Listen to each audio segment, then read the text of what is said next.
Hi, I'm Sarah. When I walked into my sister's wedding reception alone, the whispers started before I even found my table.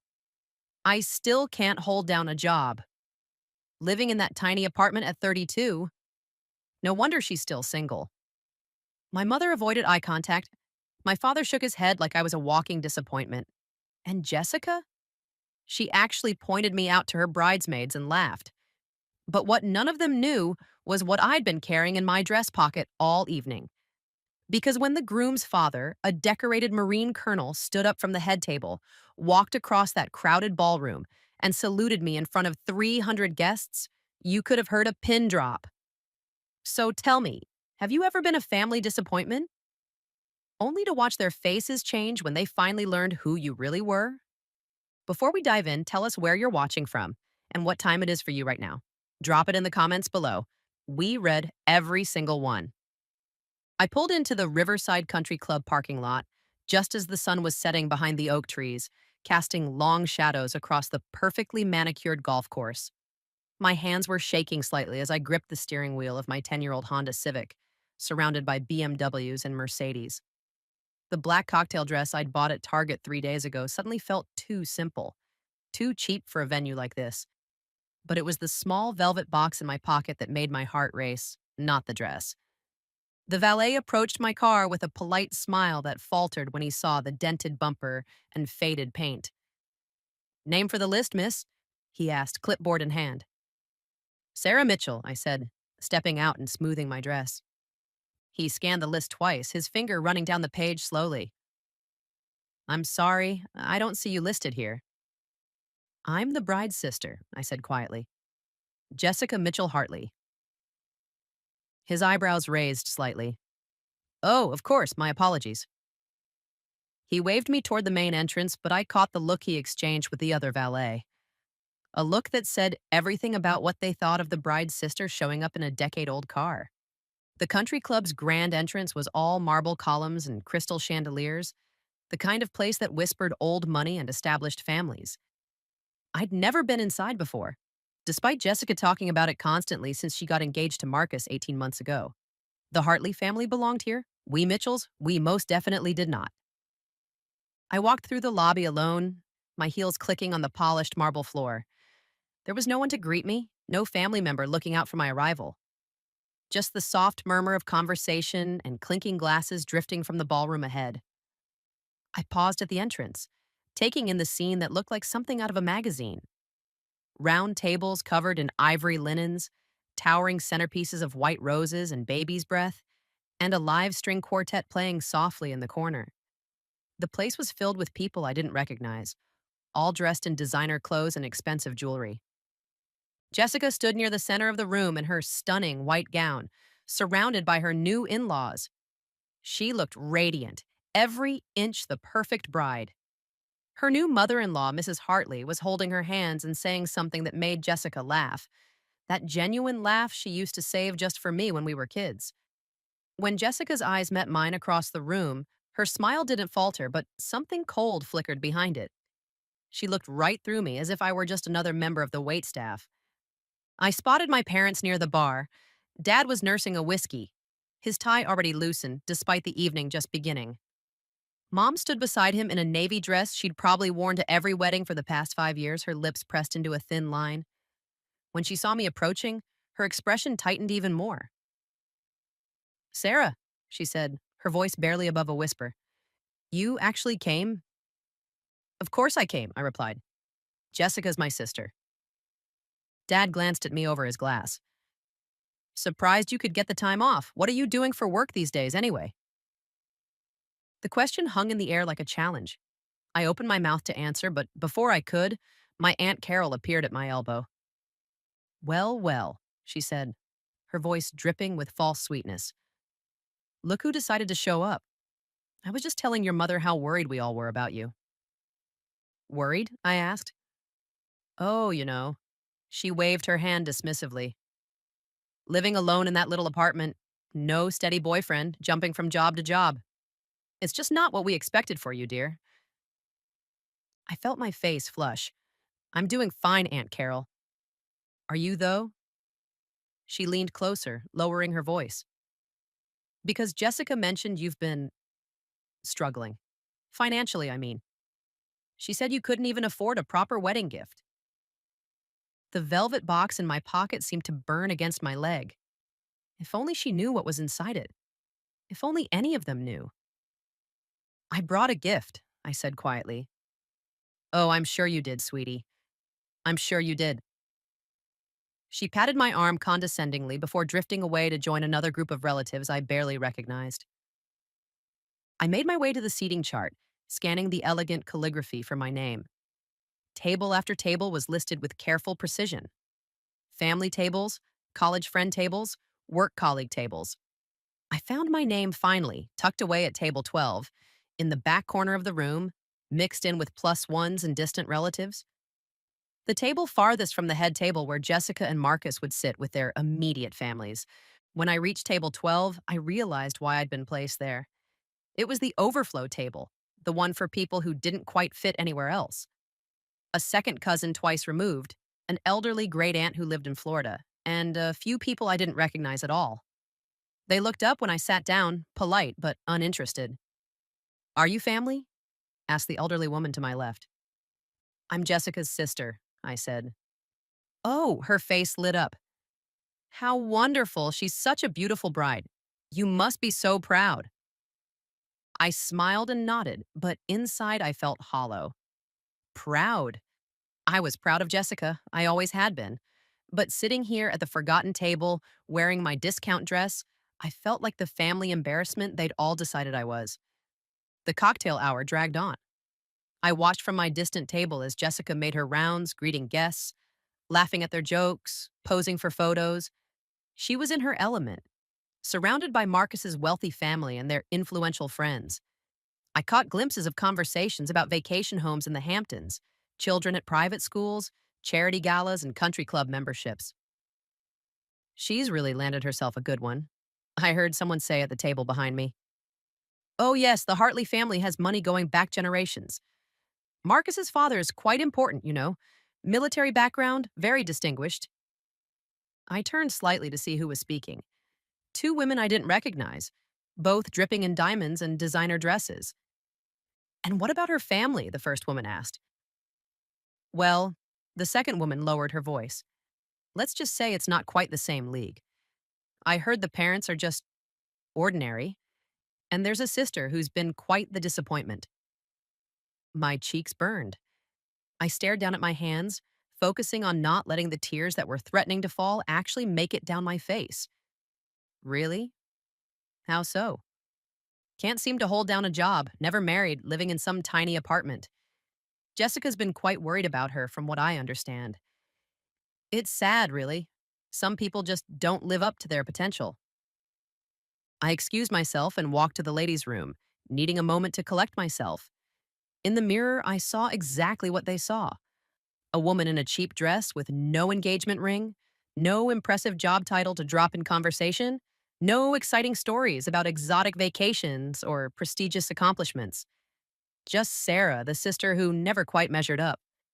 But as I touched the velvet box in my pocket, I reminded myself that they had no idea who I really was. They had no idea what I'd done, what I'd survived, what I'd accomplished. They saw the apartment and the old car and the discount dress, and they thought they knew my story. When I returned to the reception, dinner was being served. The servers moved efficiently between tables, setting down plates of herb-crusted salmon and roasted vegetables.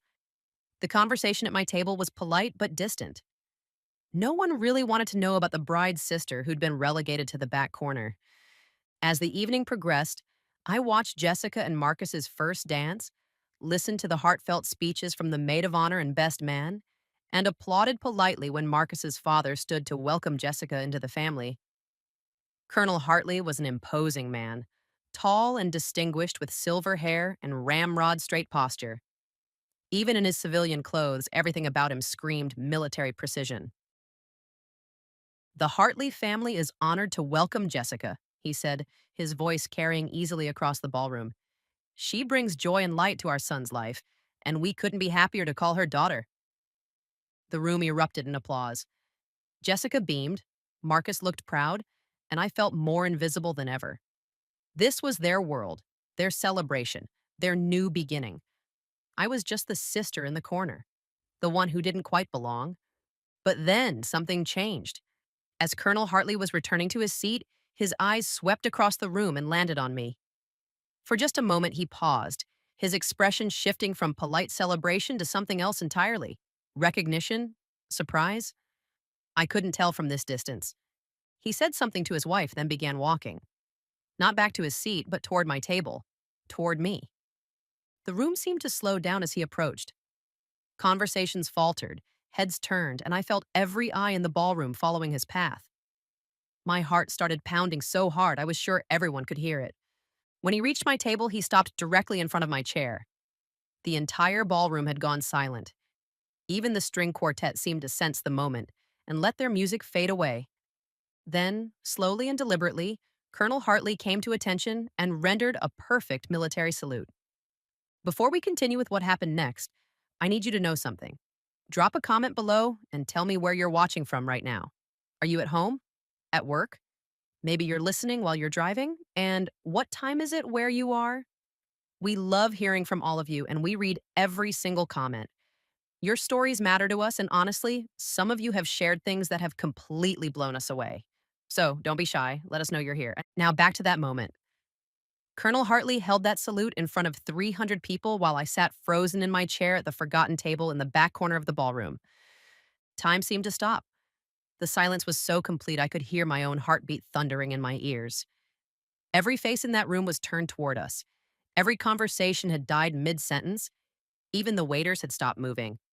It was as if someone had pressed pause on the entire wedding reception. I sat there, unable to move, unable to breathe, unable to process what was happening.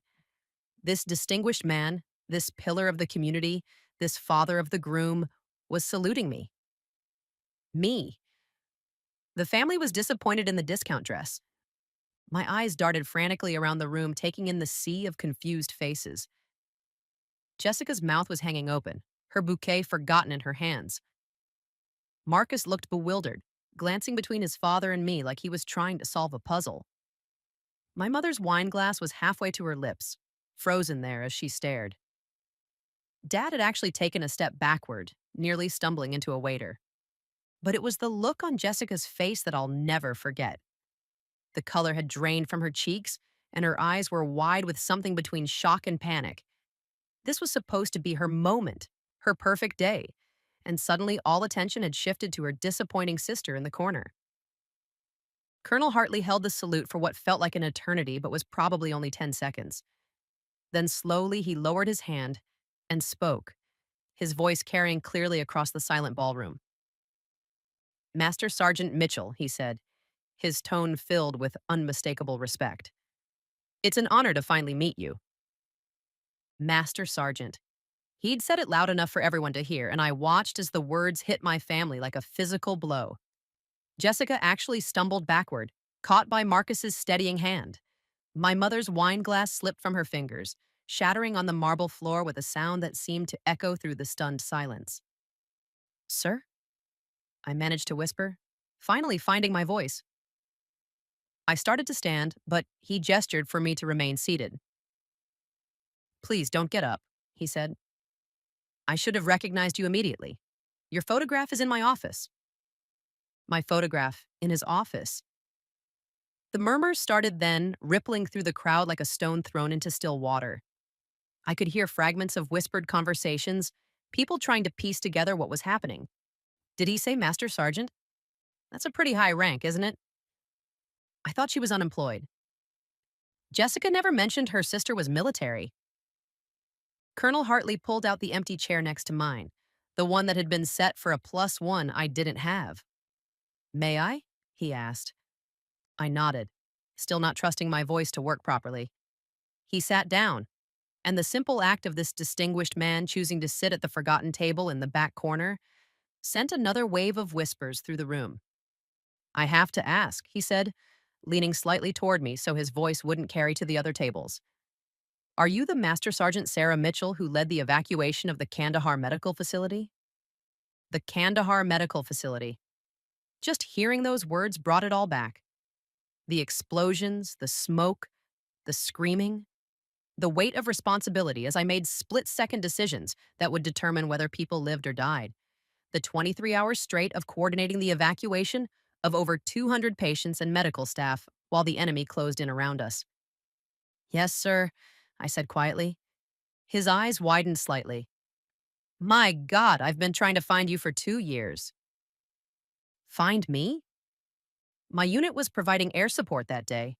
We were the helicopters that came in for the final evacuation. He paused, shaking his head.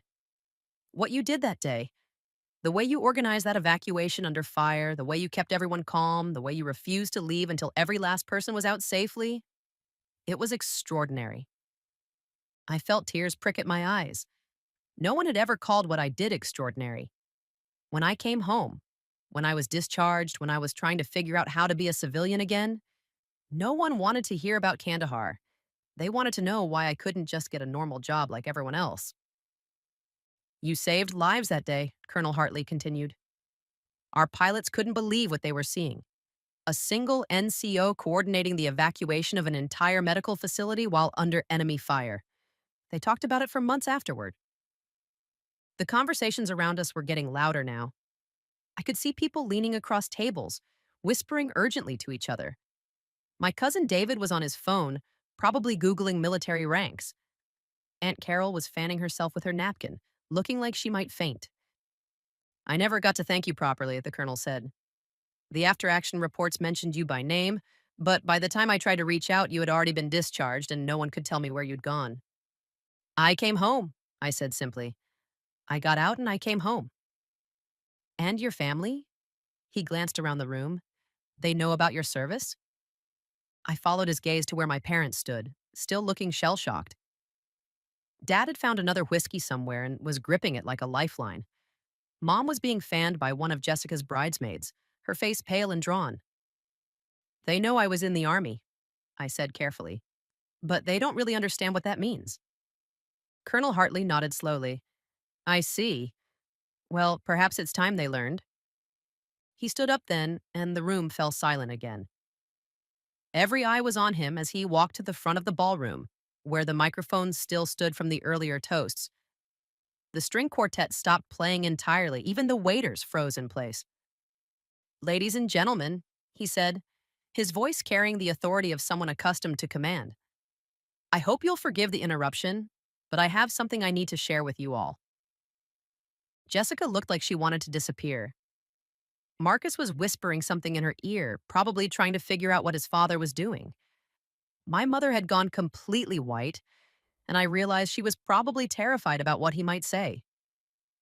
2 years ago, Colonel Hartley continued, I received a report that I have never forgotten. It was about a young Army sergeant who single-handedly coordinated the evacuation of an entire medical facility in Afghanistan while under enemy fire. This sergeant worked for 23 hours straight, refused to eat or rest, and wouldn't leave her post until every last person was safely evacuated. The room was so quiet I could hear the tick of the grandfather clock in the corner.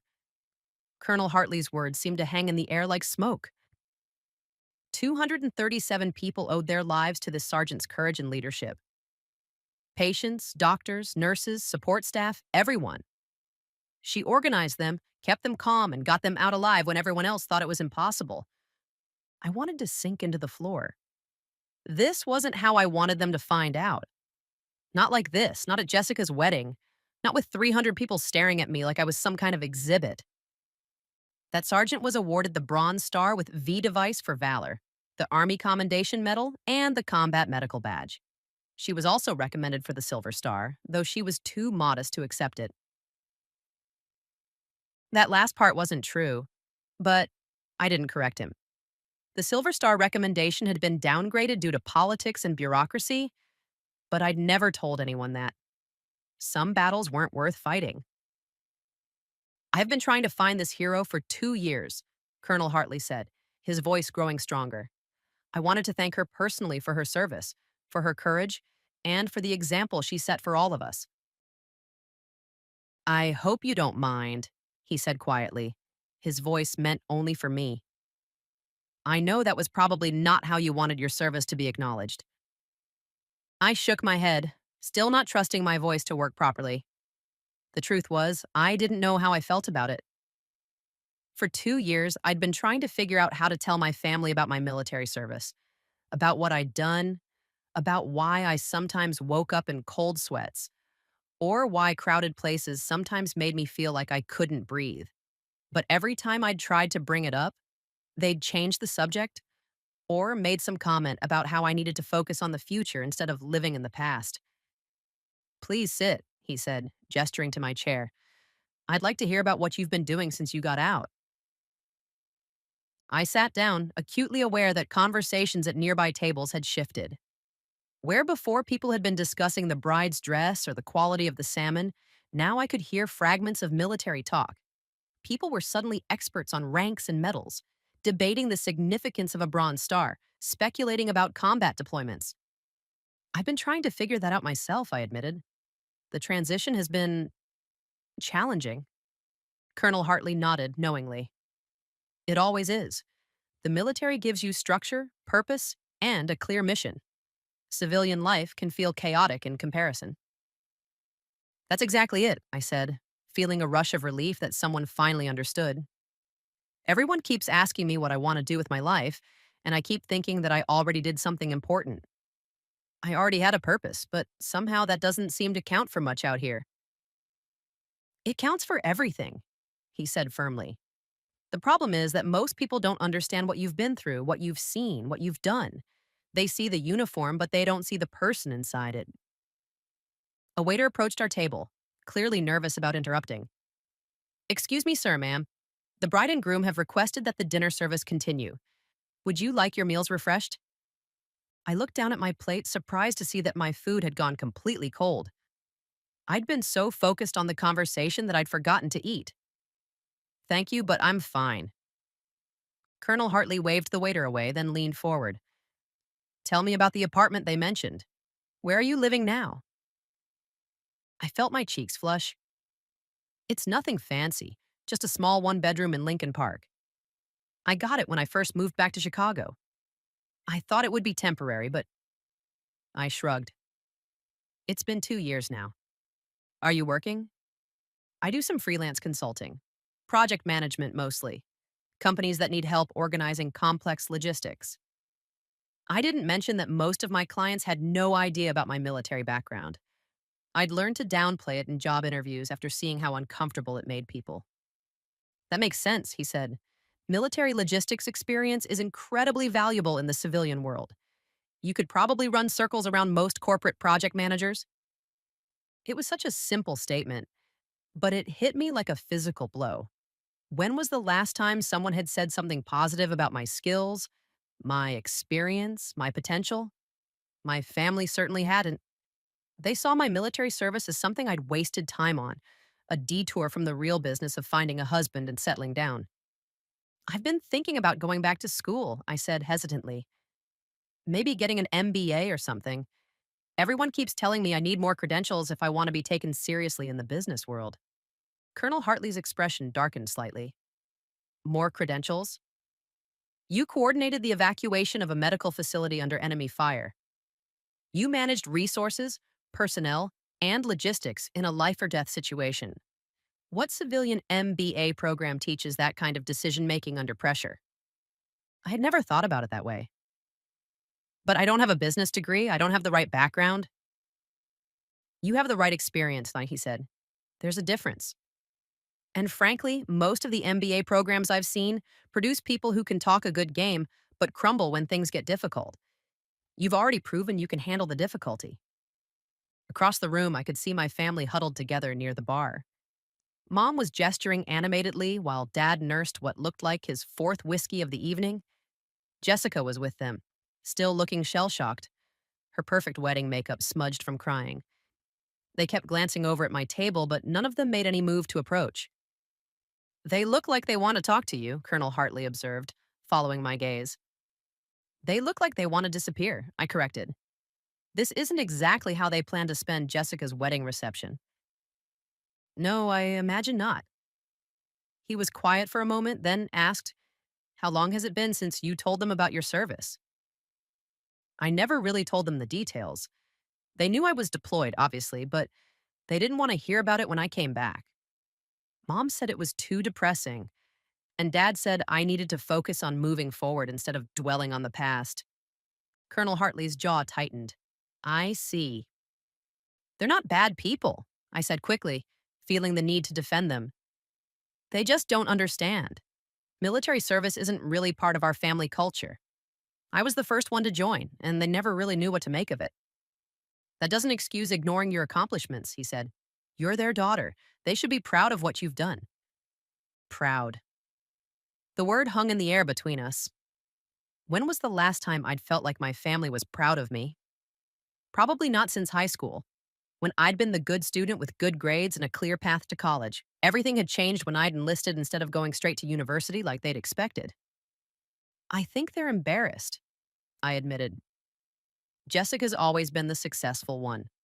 Good grades, good job, good marriage. I'm the one who went off to war and came back. Different. Different how? I struggled to find the words. Harder, I guess. Less willing to put up with small talk and petty complaints. Less interested in things that don't matter. They think I'm antisocial now, but the truth is, I just don't have patience for people who create drama out of nothing when I've seen what real problems look like. Colonel Hartley nodded slowly. That's common among veterans. You've seen life and death situations. You've had to make decisions that most people will never have to make. It changes your perspective on what's important. It makes family gatherings pretty awkward, I said with a bitter laugh. Everyone's complaining about their boss or their neighbor or their cable company. And I'm thinking about the kids I saw in Afghanistan who didn't have clean water or enough food. Have you talked to anyone about this? A counselor, maybe? I shook my head. I tried the VA counseling for a while, but it didn't really help. The counselor was nice, but she'd never been deployed. She kept asking me about my trauma and wanting to talk about PTSD, but that wasn't really the problem. The problem was that I came home to a world that seemed trivial and meaningless compared to what I'd left behind. That's not uncommon either, he said. A lot of veterans struggle with the transition from a mission-focused environment to civilian life. The military gives you clear objectives, clear measures of success. Civilian life can feel aimless in comparison. A commotion at the head table caught our attention. Jessica was standing now, her face red and blotchy from crying. She said something to Marcus, who shook his head and tried to pull her back down into her seat. But she pushed his hand away and started walking toward us. Oh no, I muttered under my breath. Colonel Hartley followed my gaze and straightened in his chair. Your sister? Jessica, and she doesn't look happy. She wasn't happy. In fact, she looked furious. Her careful wedding composure had completely crumbled, and she was striding across the ballroom like she was marching into battle. Her dress trailed behind her, and her veil was askew, but she didn't seem to care. Sarah, she said when she reached our table, her voice tight with barely controlled anger. I need to talk to you. I looked at Colonel Hartley, who stood up politely. Perhaps I should give you some privacy. No, Jessica said quickly. Actually, I think you should hear this too, since you seem to know so much about my sister. This was not going to end well. I could feel it in the air. The way you can sense a storm coming before you see the clouds. Jessica was past the point of caring about propriety or keeping up appearances. She was angry, hurt, and embarrassed, and she was about to let everyone know it. Jessica, maybe we should talk about this later, I said quietly. This is your wedding day. Exactly, she snapped. This is my wedding day. My day, and somehow you've managed to make it all about you, just like you always do. The nearby tables had gone quiet again, people straining to hear what was happening. I could see phones being pulled out, probably recording what was about to become a very public family meltdown. I didn't make this about me, I said, trying to keep my voice calm. I was just sitting here. Just sitting here? Jessica's voice was getting louder. You brought medals to my wedding, Sarah. You orchestrated this whole thing to upstage me on my own wedding day. I didn't bring medals to your wedding, I said, my voice barely above a whisper. I didn't orchestrate anything. But Jessica was beyond listening. Her face was flushed, Her carefully applied makeup streaked with tears, and her voice had risen to a pitch that carried across the entire ballroom. Don't lie to me, Sarah. You've been planning this for months, haven't you? You couldn't stand that I was finally happy, that I was finally getting everything I wanted. I felt Colonel Hartley tense beside me, but he remained silent, letting this family drama play out. Around us, the wedding reception had ground to a complete halt. Waiters stood frozen with trays in their hands. The string quartet had stopped playing entirely, and every single guest was staring at our table with undisguised fascination. Jessica, please, I said, standing up slowly. Let's talk about this somewhere private. No, she practically shouted the word. I'm tired of you making everything about yourself. First, you disappear for years playing soldier, and now you show up at my wedding with your sob story and your war hero act. The words hit me like a physical blow. War hero act. As if everything I'd been through, everything I'd done, was just some kind of performance designed to get attention. I felt my chest tighten, that familiar feeling of not being able to breathe properly. It's not an act, I said quietly. Isn't it? Jessica's voice was getting shriller. You sit here in your pathetic little dress, looking all sad and lonely, and then suddenly this big important man comes over and salutes you, and everyone's supposed to feel sorry for poor Sarah who never got her due. I glanced around the ballroom, seeing the faces of 300 wedding guests watching this nightmare unfold. Some looked uncomfortable, others seemed to be enjoying the drama, but all of them were watching, recording, judging. I never asked for any of this, I said. You never asked for anything directly? Jessica snapped. You just sit there with your wounded martyr act, waiting for someone to notice how much you've suffered. Well, congratulations, Sarah. You got your moment. Are you happy now? Colonel Hartley finally spoke up, his voice calm but firm. Miss Mitchell, I think you may be misunderstanding the situation. Jessica whirled on him, her wedding dress swirling around her like a white tornado. Oh, I understand perfectly. You've been played by my sister just like everyone else. She's very good at the victim thing. She's been practicing it her whole life. Jessica! My mother's voice cut through the tension as she hurried across the ballroom, Dad trailing behind her. What are you doing? People are staring. Let them stare, Jessica said.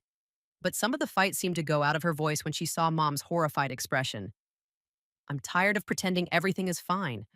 I'm tired of tiptoeing around Sarah's feelings while she ruins every family gathering with her mood. I haven't ruined anything, I said, but my voice sounded weak even to my own ears. Haven't you? Jessica's laugh was bitter. Remember Christmas 2 years ago? You sat in the corner the entire time, barely talking to anyone, making everyone uncomfortable. And last year at Mom's birthday party, you left early because you said the crowd was too much for you. Each accusation felt like a knife. She wasn't wrong about those incidents, but she didn't understand why they'd happened. How could I explain that Christmas had been 3 months after I'd gotten out of the hospital? That Mom's birthday party had been on the anniversary of the Kandahar evacuation? That sometimes crowds made me feel trapped and anxious in ways I couldn't control? I was having a difficult time adjusting, I said. You're always having a difficult time adjusting, Jessica shot back. It's always something with you. You're always the victim, always the one who needs special treatment, always the one who gets to be forgiven for everything because you went through something traumatic. Dad reached us then, his face red and sweaty. Girls, please, not here, not now. When, Dad? Jessica demanded. When are we allowed to talk about this? When are we allowed to acknowledge that Sarah has been manipulating this family for years? Manipulating? The word came out of my mouth before I could stop it. How have I been manipulating anyone? By using your military service as an excuse for everything, Jessica said. You can't hold down a job? It's because you're a veteran. You can't maintain relationships? It's because you're traumatized. You can't function in normal social situations? It's because you've seen too much. Everything is always about what you've been through, what you've sacrificed, what you've suffered. I felt tears prick at my eyes, but I refused to let them fall. Not here, not in front of all these people. I've never used my service as an excuse for anything. Really? Jessica's voice was dripping with sarcasm. Then why don't you have a real job? Why are you living in that tiny apartment? Why are you 32 years old and still single? Don't tell me it's because you're picky. Don't tell me it's because you're focusing on your career. We both know the truth. Jessica, that's enough, Mom said, her voice shaking. This is your wedding day. Please don't do this. No, Mom, I'm glad we're finally talking about this, Jessica said. I'm tired of watching you and Dad walk on eggshells around Sarah. I'm tired of her getting a free pass for everything because she put on a uniform. Colonel Hartley stepped forward, his voice cutting through the family drama with military precision. Miss Mitchell, I think you've said enough. Have I? Jessica turned on him again. You don't know her like we do. You see the hero, the decorated veteran, the woman who saved all those lives. But we see the reality. We see the person who came home angry and bitter and unable to function in the real world. The real world? I finally found my voice, and it came out stronger than I expected. You think this is the real world? This country club? This reception? These people worried about their stock portfolios and their vacation homes? You think that's reality? It's our reality, Jessica said. It's the world the rest of us have to live in while you're off playing soldier.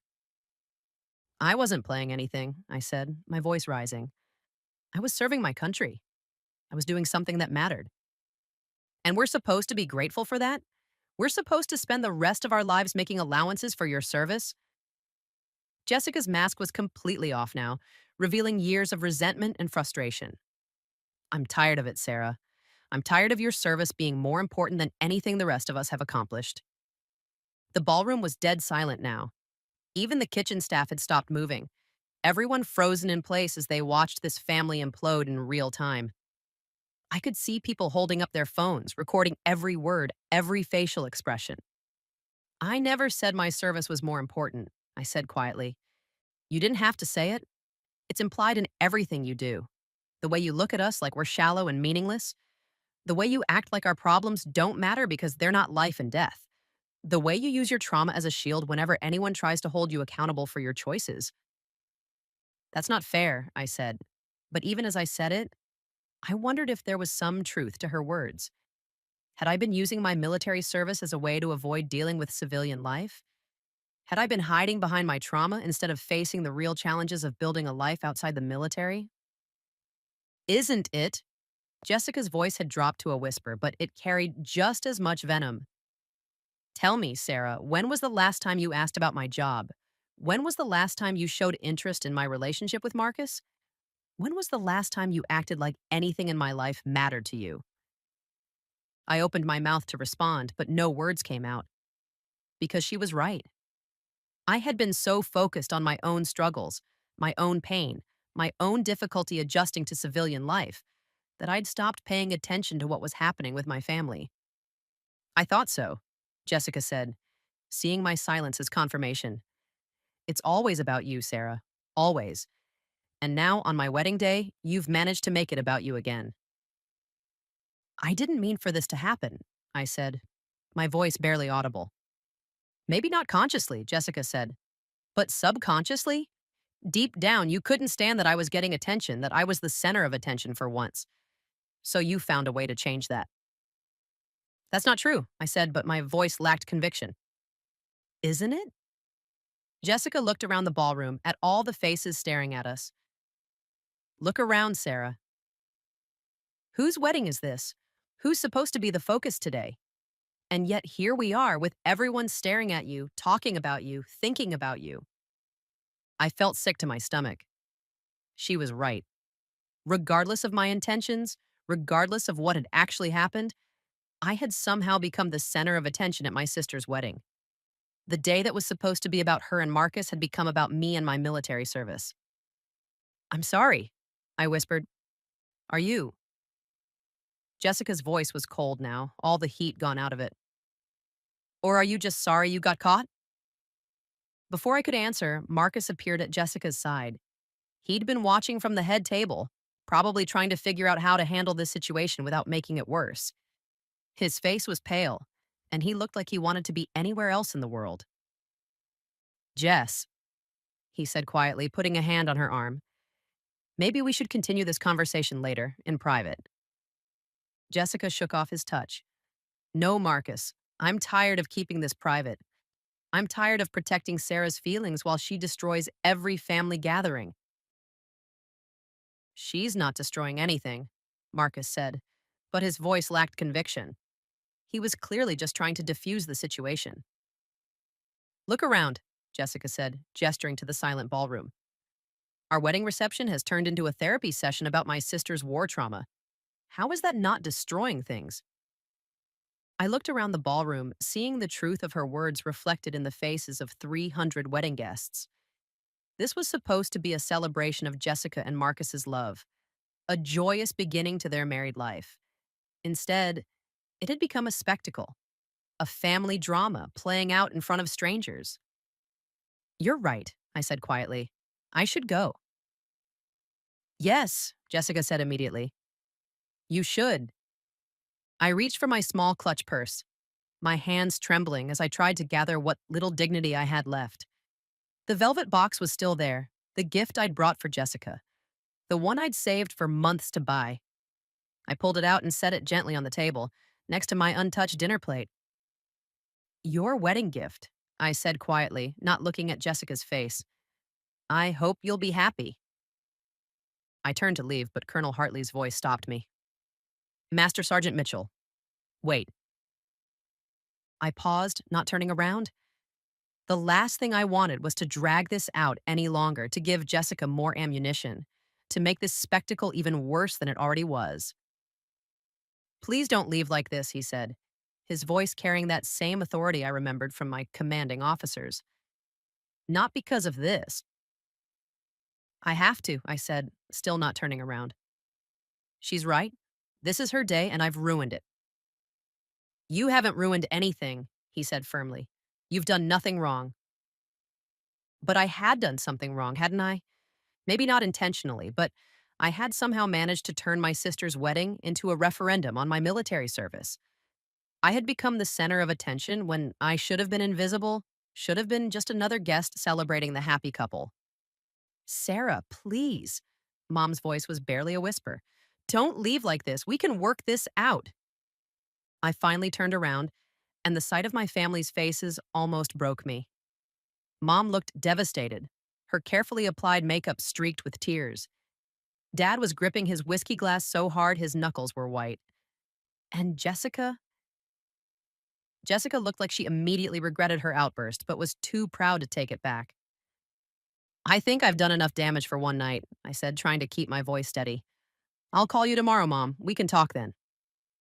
No, Colonel Hartley said, stepping between me and the exit. I won't let you leave thinking you've done something wrong. You served your country with honor. You saved lives. You have nothing to be ashamed of. I'm not ashamed of my service, I said, and I meant it. But I am ashamed of what just happened here. This was supposed to be Jessica's special day, and instead it became about me. That's not fair to her. Life isn't fair, Colonel Hartley said bluntly. If it were fair, you would have come home to a family that understood what you'd sacrificed for them. You would have been welcomed as a hero instead of treated like a burden. They didn't treat me like a burden, I said, though even as I said it, I wasn't sure I believed it. Didn't they? His voice was quiet but penetrating. When you came home, did they ask about your service? Did they want to hear about what you'd done, what you'd seen? Or did they just want you to pretend it never happened and go back to being the person you were before? I felt tears threatening again. He was right, of course. When I'd come home, my family had been uncomfortable with my military service. They'd wanted me to put it behind me, to move on, to become the person they remembered, but I couldn't do that. The military had changed me, shaped me, made me into someone I was proud to be, and they'd wanted me to pretend that person didn't exist. Sarah, Jessica's voice was quieter now, some of the anger gone out of it. I didn't mean, I'm not saying your service doesn't matter. I'm just saying that sometimes it feels like it's the only thing that matters to you. I looked at her, really looked at her for the first time all evening. She was beautiful in her wedding dress, radiant despite the tears and smudged makeup. She was my little sister, the one I'd protected and looked out for our entire childhood. And I'd hurt her, maybe without meaning to, but I'd hurt her nonetheless. It's not the only thing that matters to me, I said quietly, but it's the thing that taught me what really matters. It's the thing that showed me what I'm capable of when everything is on the line. But we're not on the line, Jessica said. We're your family. We're not a mission to be completed or a problem to be solved. We're just people who love you and want you to be happy. I know that, I said, but did I? Had I been treating my family like a mission? Had I been so focused on my own struggles that I'd forgotten how to just be a sister, a daughter, a member of a family? Do you? Jessica's voice was softer now, more vulnerable, because sometimes it feels like you're still deployed, like you're still in warrior mode, like you can't just relax and be normal with us. Normal. There was that word again. Everyone always wanted me to be normal, to fit back into the box I'd occupied before I'd enlisted. But I wasn't the same person who'd left Chicago 5 years ago. I couldn't just flip a switch and become her again. I don't know how to be normal anymore, I admitted, the words coming out before I could stop them. I don't know how to care about things that don't matter. I don't know how to make small talk about the weather when I've seen children who don't have enough food to eat. I don't know how to complain about traffic when I've been in convoys that were targeted by roadside bombs. The ballroom was still silent, but it was a different kind of silence now. Not the shocked silence of people watching a spectacle, but the quiet of people listening to something real and raw and painful. I'm not asking you to pretend those things didn't happen, Jessica said. I'm asking you to make room for other things too, to make room for us. I thought I was making room for you, I said. I thought staying in the background, not making a fuss, not talking about my service was making room for you. Staying in the background isn't the same as being present, Jessica said. You can be in the same room with us and still be a million miles away. You can go through the motions of being part of the family while keeping us at arm's length. Was that what I'd been doing? Keeping them at arm's length? I thought I'd been protecting them, protecting myself, avoiding the awkwardness of trying to explain things they couldn't understand. But maybe I'd been hiding instead. I don't know how to bridge that gap, I said honestly. I don't know how to connect with people who haven't been through what I've been through. You start by trying, Colonel Hartley said quietly. You start by being willing to be vulnerable, to let them see the real you, even if they don't understand everything about your experience. I've tried, I said, but even as I said it, I wondered if that was true. Had I really tried? Or had I given up too easily when they seemed uncomfortable with my stories? Have you? Jessica asked. Or have you just assumed we wouldn't understand and shut us out before we had a chance to try? The question hung in the air between us. Around us, the wedding guests were still watching, still listening, but somehow their presence felt less intrusive now. This wasn't just a family meltdown anymore. This was a family trying to figure out how to be a family again. I was afraid, I admitted quietly. I was afraid that if I told you about what I'd seen, what I'd done, you'd look at me differently. I was afraid you'd see me as damaged or broken or dangerous. We already look at you differently, Jessica said. You came home different, and we didn't know how to handle that, but that doesn't mean we love you less. It just means we need to figure out how to love the person you've become. I felt something crack open inside my chest, some wall I'd built around my heart to protect myself from disappointment. I don't know if I know how to let you do that. Then let's figure it out together, Jessica said. But you have to stop pushing us away. You have to stop acting like we're not important enough to include in your life. You are important, I said, my voice breaking. You're the most important thing in the world to me. All of you are. But I didn't know how to be the person you needed me to be. We don't need you to be anyone other than who you are, Mom said, speaking for the first time since she'd arrived at our table. We just need you to be here with us, really here, not just physically present. I looked around at my family, seeing them with new eyes. They weren't the shallow, unsympathetic people I'd convinced myself they were. They were just people who loved me and didn't know how to show it in a way I could understand. and I was just a person who loved them and didn't know how to show it in a way they could understand. I'm sorry, I said, and this time I meant it in a different way. Not sorry for ruining Jessica's wedding, but sorry for the distance I'd put between us. Sorry for the walls I'd built. Sorry for assuming they wouldn't understand instead of giving them the chance to try. I'm sorry too, Jessica said, tears streaming down her face. I shouldn't have said those things. I shouldn't have attacked you like that. I was hurt and frustrated, and I took it out on you. You weren't wrong, though, I said. I have been keeping you at arm's length. I have been using my service as a way to avoid dealing with civilian life. I have been hiding behind my trauma instead of facing the real work of building relationships. But that doesn't make your service less valuable, Colonel Hartley interjected. It doesn't make what you did less important. It just means you're human, and humans sometimes struggle with transitions. I looked at him, this man who had somehow become the catalyst for this entire confrontation.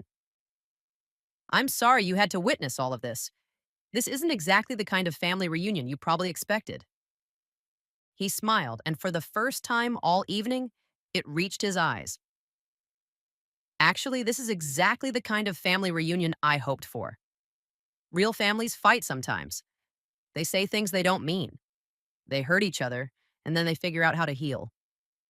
What I witnessed here wasn't a family falling apart.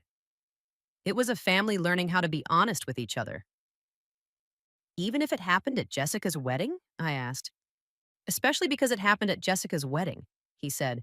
Because now you know that your family will fight for you, will fight for each other, even when it's messy and uncomfortable. That's what real love looks like. Jessica wiped her eyes, smearing her makeup even more. I'm going to look terrible in all the photos. You look beautiful, I said, and I meant it. You always look beautiful. I should have told you that when I first got here. You should have done a lot of things differently, she said, but she was smiling through her tears. We both should have. I reached for the velvet box I'd placed on the table earlier. Do you want to see what I got you? Jessica picked up the box and opened it carefully. Inside was a silver locket, engraved with two intertwined hearts. Sarah, this is beautiful, but you didn't have to. Open it, I said. She pressed the tiny clasp and the locket opened to reveal two small photographs. On one side was a picture of us as children, probably 8 and 10 years old, with our arms around each other. On the other side was a picture I'd taken of her and Marcus at their engagement party, the one family event I'd actually managed to attend without having a panic attack. I wanted you to have something that showed you how much I love you, I said, both the person you were and the person you've become. Jessica started crying again, but this time they were good tears. I love it. I love you. I'm sorry I said all those horrible things. I'm sorry I gave you reason to say them, I said. I'm sorry I haven't been the sister you deserved. You're the sister I need, she said. You're brave and strong, and you've done amazing things. I just want you to be happy, too. I'm working on it, I said. And for the first time in years, I actually meant it. The tension in the ballroom began to shift as Jessica and I embraced, both of us crying now, not caring that 300 wedding guests were watching our reconciliation unfold in real time. Around us, I could hear the soft murmur of conversations resuming, the gentle clink of glasses, the rustle of people settling back into their seats. The crisis had passed, but something fundamental had changed in the atmosphere. Colonel Hartley stepped back, giving us space, but I could see the satisfaction in his eyes. He'd witnessed something he hadn't expected when he decided to publicly acknowledge my service. What had started as a simple gesture of respect had become a catalyst for something much deeper and more complex. I should let you get back to your reception, I said to Jessica, pulling away from our embrace. This is supposed to be a celebration. It is a celebration, she said, wiping her eyes with the back of her hand. Maybe not the kind I planned, but still a celebration. Stay, Sarah, please. I want you here. I looked around the ballroom uncertainly. The guests were still watching us, though more discreetly now. Some were smiling. Others looked moved by what they'd witnessed. But I could also see the phones that had been recording, the whispered conversations that would undoubtedly continue long after the reception ended. I don't know if that's a good idea, I said. People are going to talk about this. Your wedding is going to be remembered for the wrong reasons. No, Jessica said firmly. It's going to be remembered for the right reasons. It's going to be remembered as the night our family learned how to be honest with each other. The night we stopped pretending everything was fine and started dealing with what was actually happening. Marcus appeared at Jessica's side, his face pale but relieved. Is everything okay? He asked quietly. Everything's perfect, Jessica said, taking his hand. Sarah, I want you to meet my husband properly. Marcus, this is my sister Sarah, the one I've been too stupid to appreciate. Marcus extended his hand to me and I shook it, surprised by the firmness of his grip. I've heard a lot about you, he said. All bad, I'm sure, I said with a weak smile. Actually, no, he said, surprising me. Jessica talks about you all the time. She's incredibly proud of you, even if she doesn't always know how to show it. I am proud of you, Jessica said, her voice thick with emotion. I've always been proud of you. I just didn't know how to handle the fact that you'd done something so much more important than anything I'd ever done. Your work is important too, I said. You're a nurse. You save lives every day. Not the same way you did, she said. Not under fire, not in a war zone. I save lives in a sterile hospital with all the equipment I need and a full medical team. You saved lives with whatever you had on hand while people were shooting at you. Different doesn't mean less important, I said, echoing something Colonel Hartley had said earlier. The patients in your hospital need you just as much as those people in Afghanistan needed me. Maybe, Jessica said. But it's taken me a long time to realize that I was competing with you instead of supporting you. I was so focused on proving that my life had value that I forgot to acknowledge the value of yours. Colonel Hartley rejoined our conversation, carrying 2 glasses of champagne. I took the liberty of getting you ladies some champagne, he said, offering us each a glass. I thought this moment deserved a toast. What are we toasting? Jessica asked. To families learning to see each other clearly, he said, raising his own glass. To sisters who love each other enough to fight for each other. And to the courage it takes to be vulnerable with the people who matter most. We clinked glasses, and I felt something I hadn't experienced in years. Hope. Not the desperate hope of someone drowning and looking for rescue, but the steady hope of someone who had found solid ground and was ready to build something on it. I have a confession to make, Colonel Hartley said as we sipped our champagne. I didn't just recognize you by coincidence tonight. I looked at him sharply. What do you mean? I mean, I knew you were going to be here, he said. When Marcus told me his fiance's sister was a veteran, I asked for your name. When he said Sarah Mitchell, I knew exactly who you were. You planned this? Jessica asked, her eyes widening. I planned to thank her for her service, that he said. I didn't plan for everything else that happened, but I'm not sorry it did. You could have just approached me privately, I said. You didn't have to make it so public. Yes, I did, he said firmly, because private acknowledgement wasn't enough. You've been hiding your service, minimizing your accomplishments, letting people think you were just another struggling veteran who couldn't make it in the civilian world. That wasn't fair to you, and it wasn't fair to the people whose lives you saved. I wasn't hiding, I protested. I just didn't think anyone would be interested. Your own family didn't know the details of your service, as he pointed out. That's not just a lack of interest. That's active avoidance. He was right, of course. I had been avoiding the subject, changing it whenever it came up, deflecting questions about my deployment. I'd told myself I was being modest, but the truth was I'd been afraid.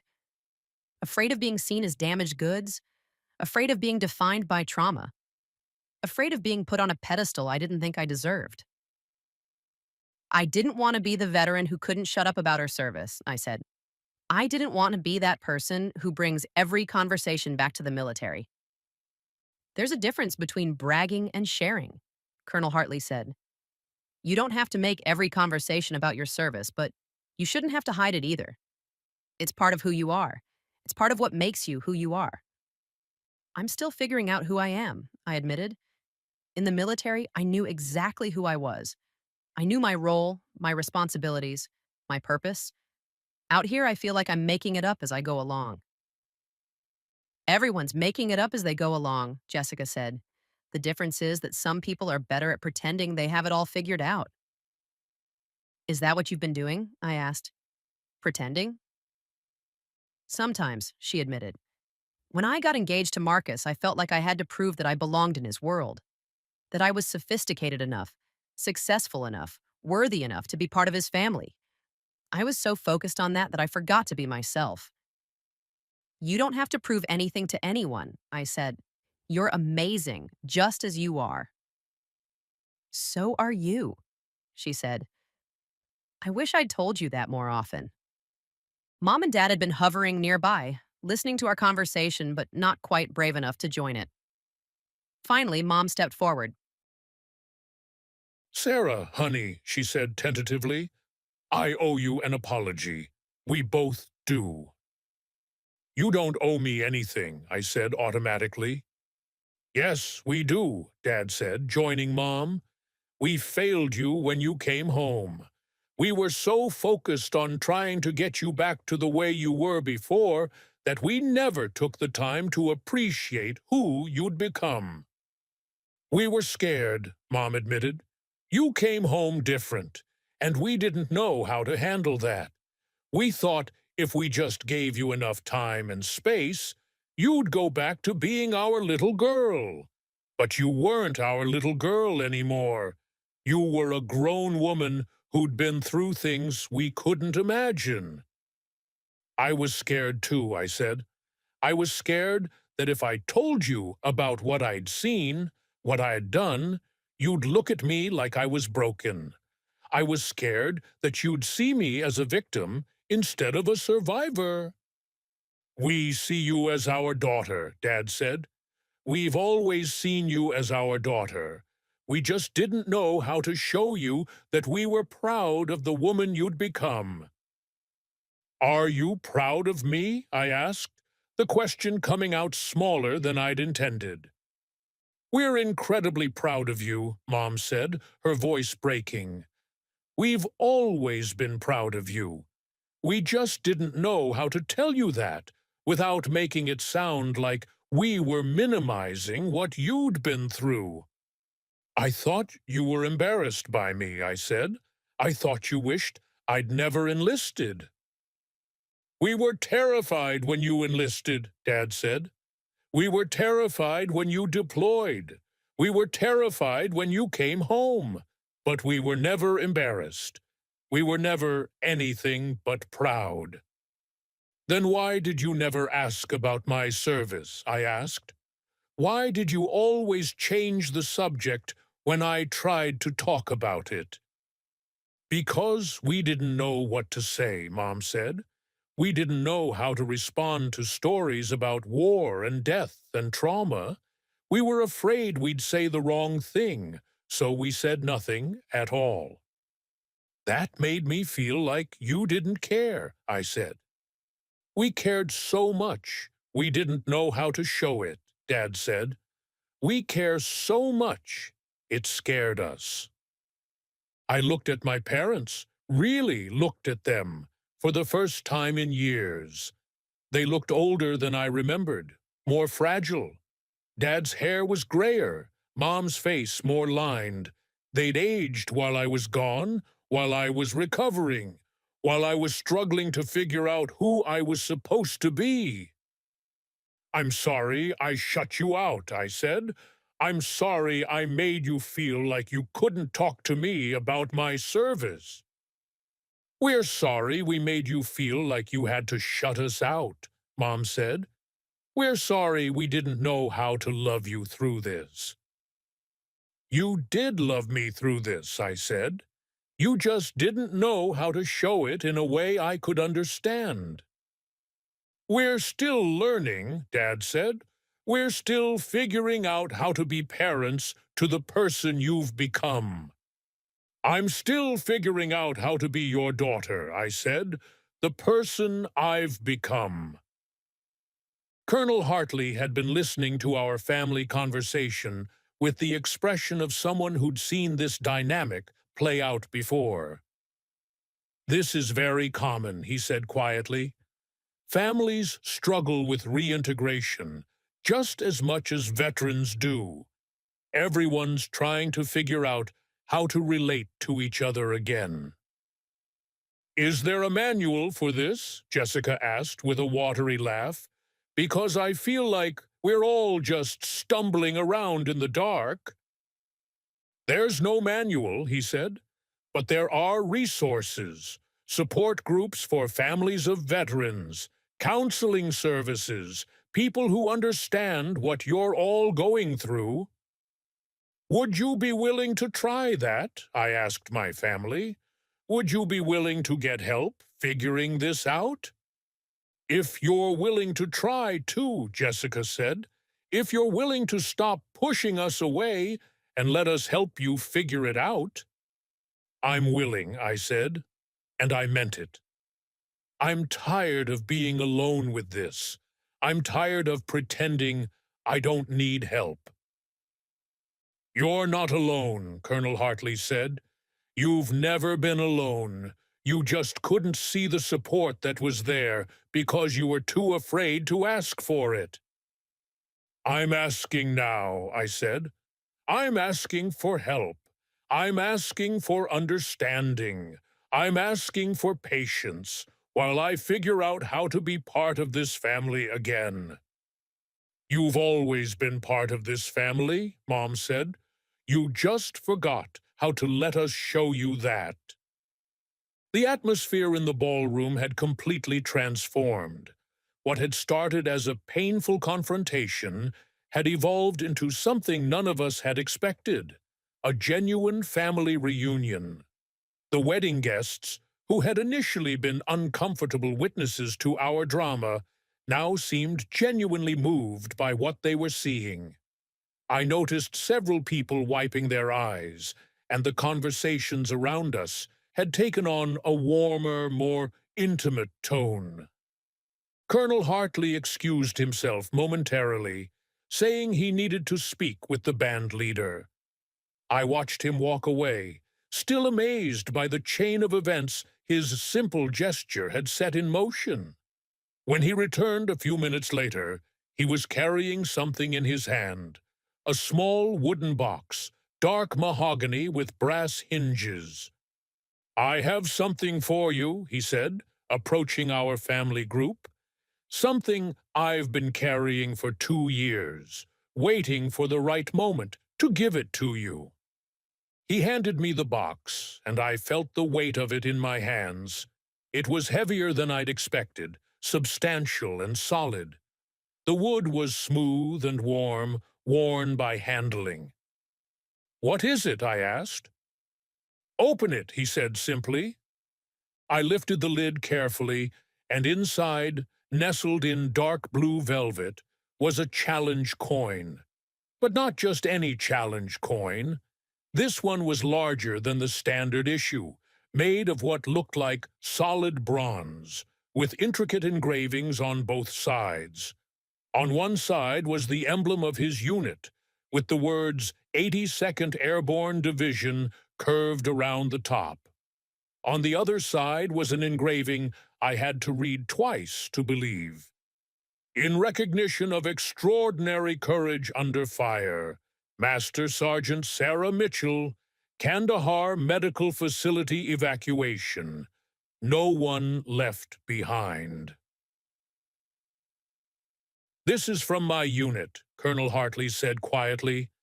From the pilots who flew the evacuation missions that day. They wanted you to have it, but we couldn't find you after you were discharged. I stared at the coin, feeling its weight, reading the inscription over and over. I don't understand. Why would they make this for me?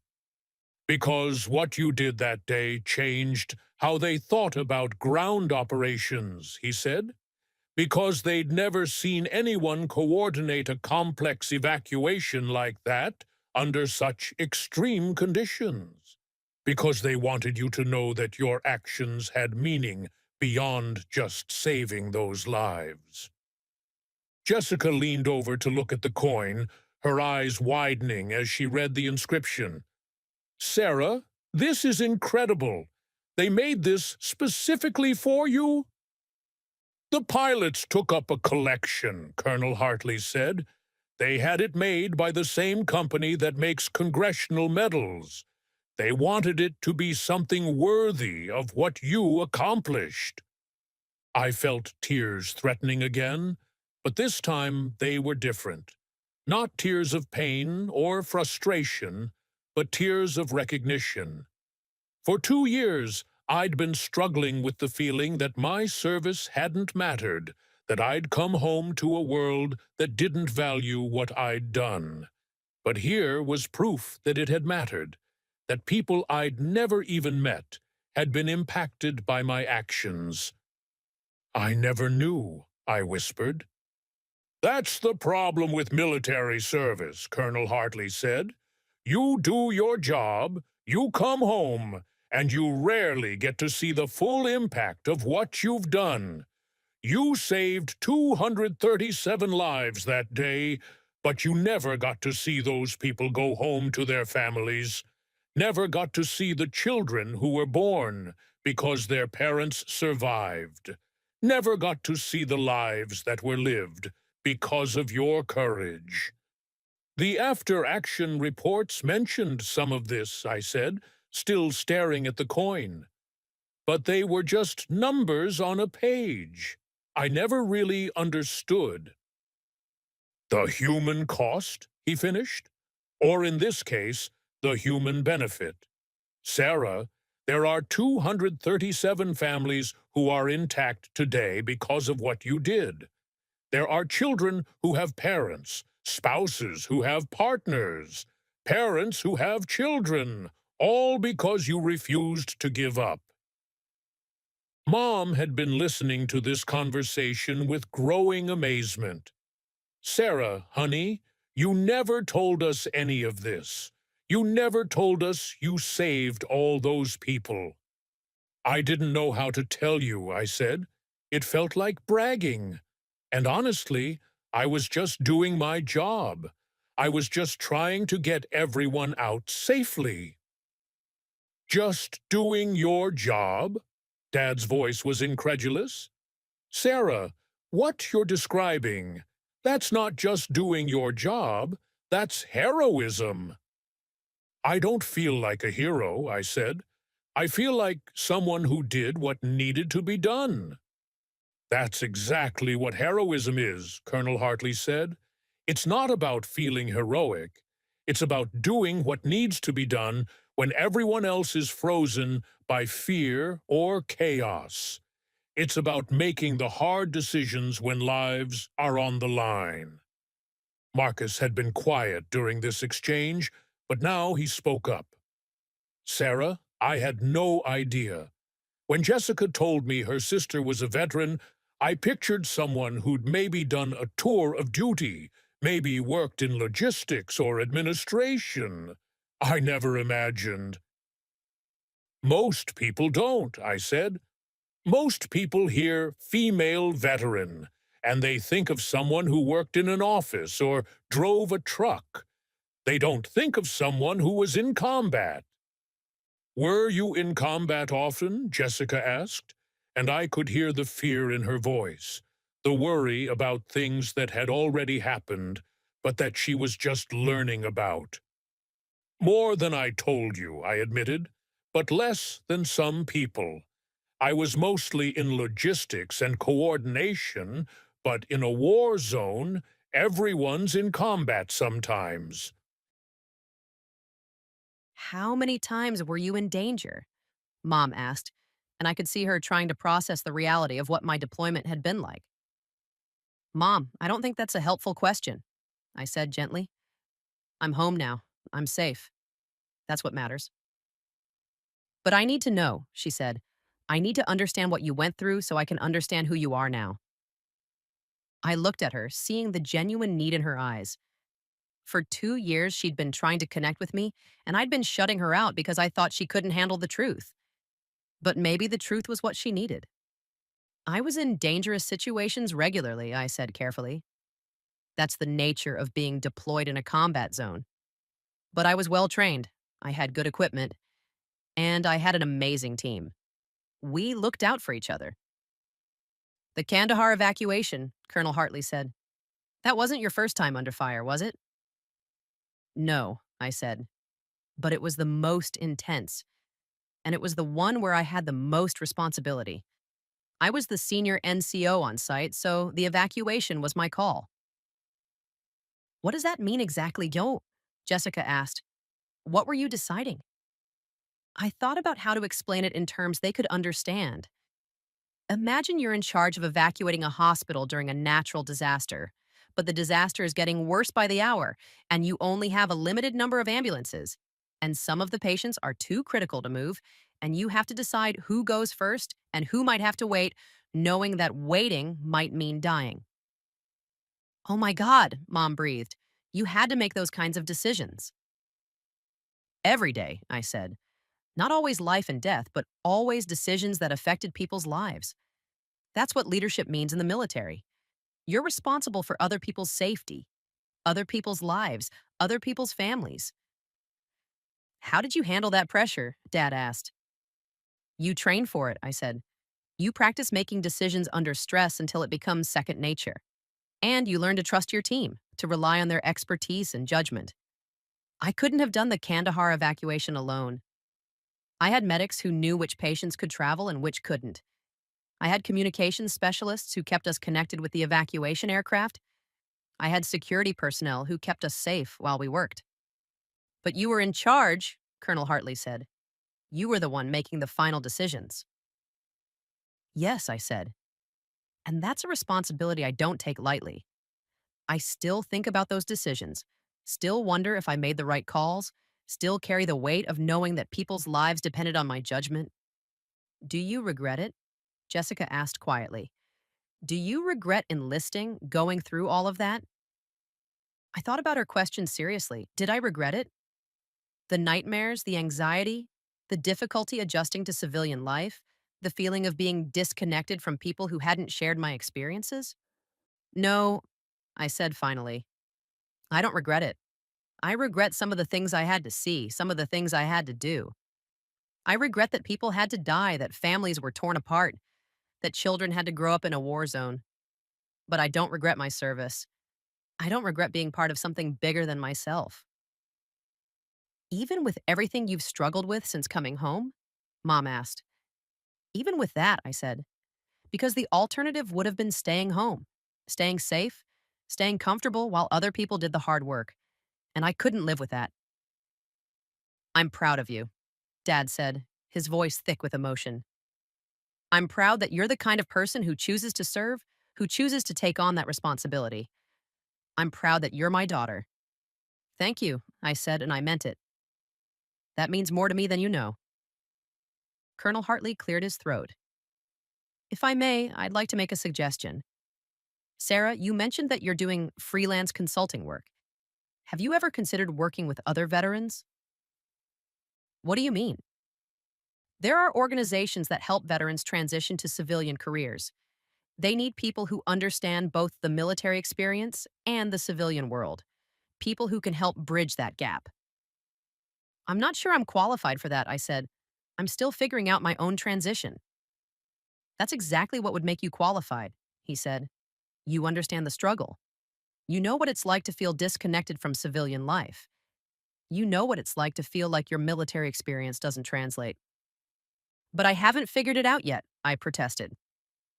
You're figuring it out right now, Jessica said. You're figuring out how to be part of this family again. You're figuring out how to talk about your service. You're figuring out how to ask for help. Those are exactly the skills other veterans need to learn, Colonel Hartley said. And sometimes the best teachers are the ones who are still learning themselves. I looked at the challenge coin in my hands, feeling its weight, reading the inscription again. No one left behind. It was more than just a military motto. It was a promise, a commitment to each other. Maybe you're right, I said. Maybe I could help other veterans who are struggling with the same things I've been struggling with. I think you could help a lot of people, he said, and I think it might help you too. Sometimes the best way to heal is to help others heal. The band had resumed playing while we'd been talking, but it was softer now, more subtle, providing a gentle backdrop to the conversations happening throughout the ballroom. I noticed that the wedding guests had gradually begun to return to their celebration, but there was a different energy in the room now.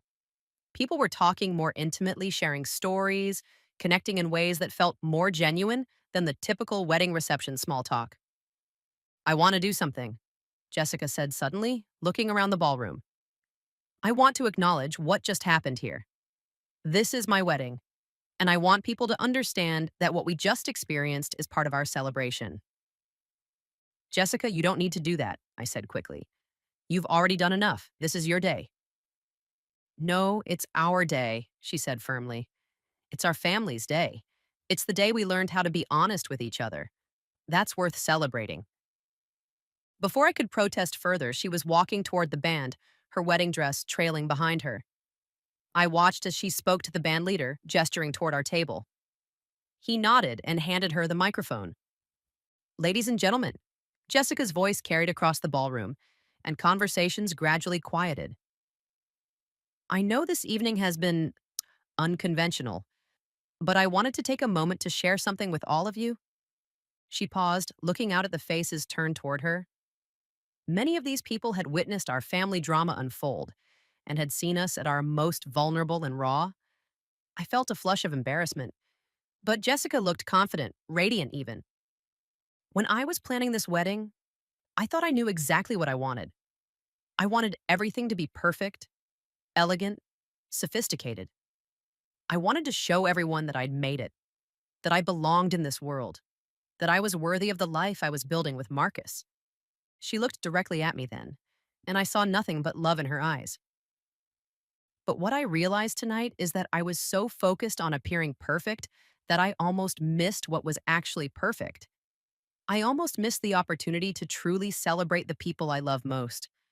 I almost missed the chance to honor my sister, who is the bravest person I know. A murmur went through the crowd.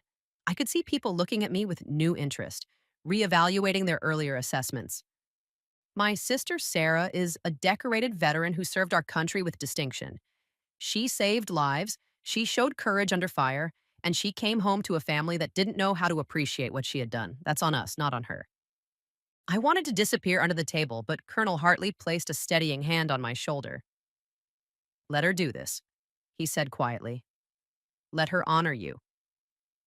Tonight, in front of all of you, I want to say what I should have said 2 years ago when she came home. Sarah, you are my hero. You are everything I aspire to be. You are brave and selfless and strong, and I am proud to be your sister. The ballroom erupted in applause, louder and more sustained than any we'd heard all evening. I felt tears streaming down my face, but I didn't try to hide them. This was Jessica's gift to me, her way of making amends, her way of ensuring that our family's story tonight would be one of reconciliation rather than conflict. So I want to propose a toast, Jessica continued, raising her champagne glass. To Sarah, to service, to sacrifice, and to the families who love their heroes even when they don't always know how to show it. The entire ballroom raised their glasses, and I felt something shift inside me. This wasn't just about my military service anymore. This was about belonging, about being seen and valued for who I was, about being part of something bigger than myself. When the applause died down, Jessica returned to our table, but she wasn't alone. Marcus's grandfather, a distinguished man in his 80s, was walking slowly toward us with the help of a cane. Colonel Hartley immediately stood up when he saw him approaching. Grandfather, Marcus said, surprise evident in his voice. Are you all right? I'm fine, son, the elderly man said, his voice still strong despite his age. I just wanted to meet the young lady who's caused such a stir tonight. He stopped in front of me and I started to stand, but he gestured for me to remain seated. Master Sergeant Mitchell, I'm General Hartley, retired. I served in Korea and Vietnam. General, I said, unsure of the proper protocol. It's an honor to meet you. The honor is mine, he said. I've been listening to your story tonight and I wanted to tell you something. I've been watching veterans come home for 60 years now, and I've seen how difficult the transition can be. But I've also seen how important it is for families to understand what their sons and daughters have been through. He gestured to the ballroom around us. What happened here tonight? This conversation, this reconciliation. This is what healing looks like. Not just for you, but for your entire family. Thank you, sir, I said, not sure what else to say. I have something for you, he said, reaching into his jacket pocket. I've been carrying this for 40 years, waiting for the right moment to pass it along. He pulled out a small, worn leather pouch and handed it to me. Inside was a purple heart medal. The ribbon faded, but the medal itself was still gleaming. This belonged to my son, he said quietly. Marcus's uncle. He died in Vietnam when he was 23 years old. He was a medic like you were in your way. He died trying to save his fellow soldiers. I felt the weight of the medal in my hands, understanding the significance of what he was offering me. General, I can't accept this. This belongs to your family. It belongs to someone who understands what it means, he said. Someone who understands the price of service, the weight of responsibility, the cost of putting others before yourself. That's you, Master Sergeant. But I wasn't wounded in action, I protested. I don't deserve a Purple Heart. You were wounded, he said gently. Maybe not physically, but you were wounded. You came home carrying invisible injuries, struggling with invisible pain. That's still a wound, still a sacrifice. I looked at the medal, then at the faces around me. My family was watching with expressions of awe and respect. Colonel Hartley was nodding his approval. Even Marcus looked moved by his grandfather's gesture. I don't know what to say, I whispered. You don't need to say anything, General Hartley said. Just accept it.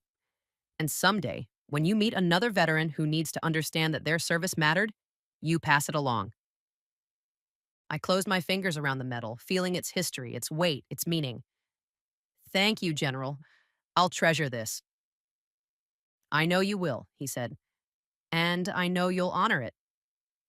As General Hartley slowly made his way back to his table, I sat holding the two military honors I'd received tonight, the challenge coin from Colonel Hartley's unit and the Purple Heart from a fallen soldier. Both represented recognition of service, acknowledgement of sacrifice, validation of worth. How are you feeling? Mom asked, settling into the chair beside me. Overwhelmed, I admitted. Good, overwhelmed, but still overwhelmed. I keep thinking about all the things we didn't know, she said. All the conversations we should have had. All the questions we should have asked. We can have those conversations now, I said. We can ask those questions now. Will you tell us, Gainir, she asked. Will you tell us about your service, about what you saw, what you did? I thought about her question. For 2 years, I'd been convinced that my family didn't want to hear about my military experience. But maybe the truth was that they didn't know how to ask, and I didn't know how to share. I'll tell you, I said, but not all at once. It's going to take time, and it's going to be difficult sometimes. Some of the stories are hard to hear. We can handle hard, Dad said, joining our conversation. We want to understand. We want to know who you are now, who you became over there. I'm still figuring out who I am now, and I said, I'm still learning how to be both the person I was before and the person I became in the military.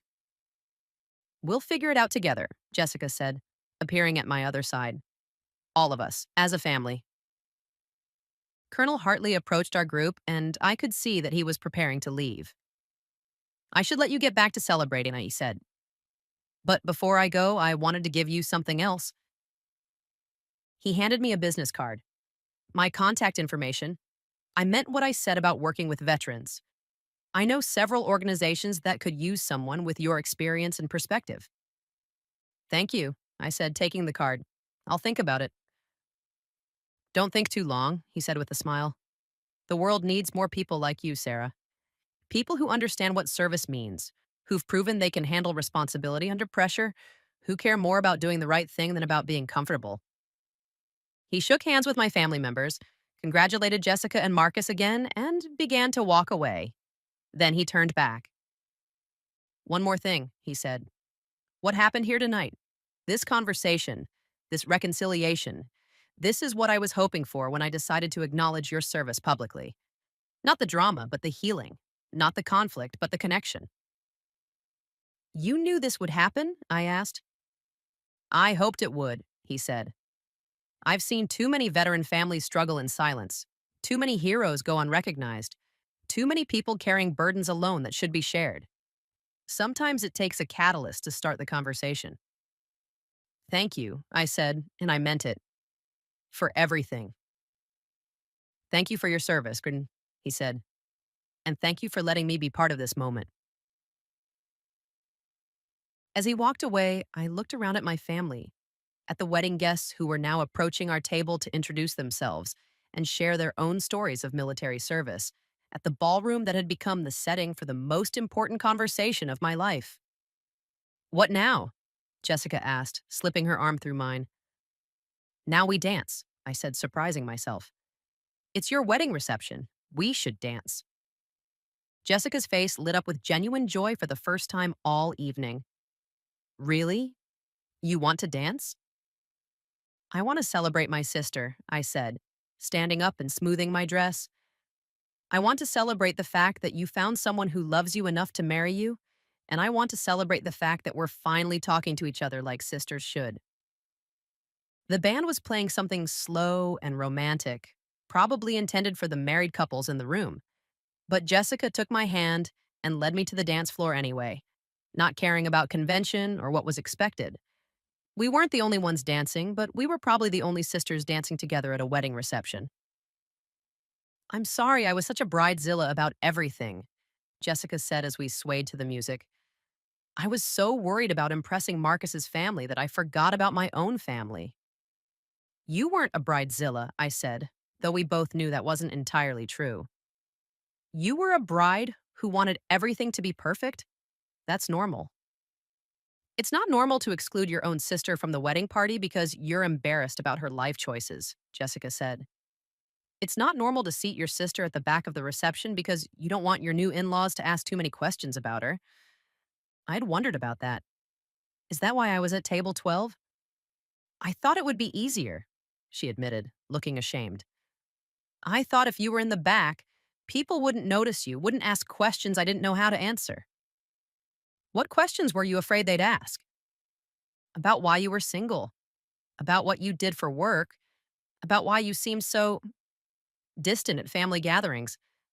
I didn't know how to explain that my sister was a war hero because I didn't know you were a war hero. I'm not a war hero, I said automatically. Yes, you are, she said firmly. And I should have known that. I should have been bragging about you to everyone who would listen, not hiding you in the back corner. You didn't know because I didn't tell you, I said. I didn't tell anyone. I was too scared they wouldn't understand. We might not have understood everything, Jessica said, but we would have been proud. We would have been amazed. We would have been in awe of what you accomplished. I was afraid you'd see me as damaged goods, I admitted.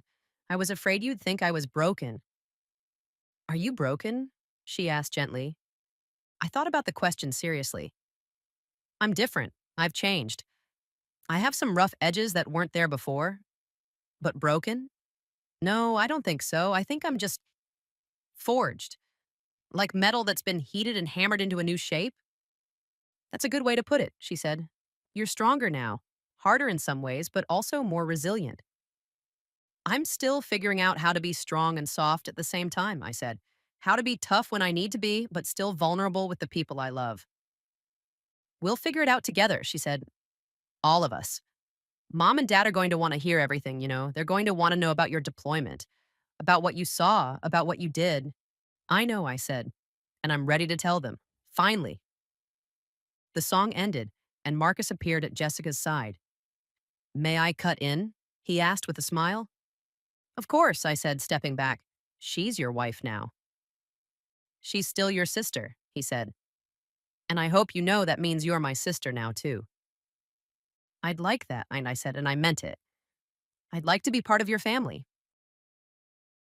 You already are, he said. You have been since the moment Jessica said yes. She talks about you all the time, you know. She's been worried about you, wondering how to help you, trying to figure out how to be a good sister to someone who'd been through things she couldn't imagine. She's been a good sister, I said, even when I made it difficult. We all make it difficult sometimes, he said. That's what family does.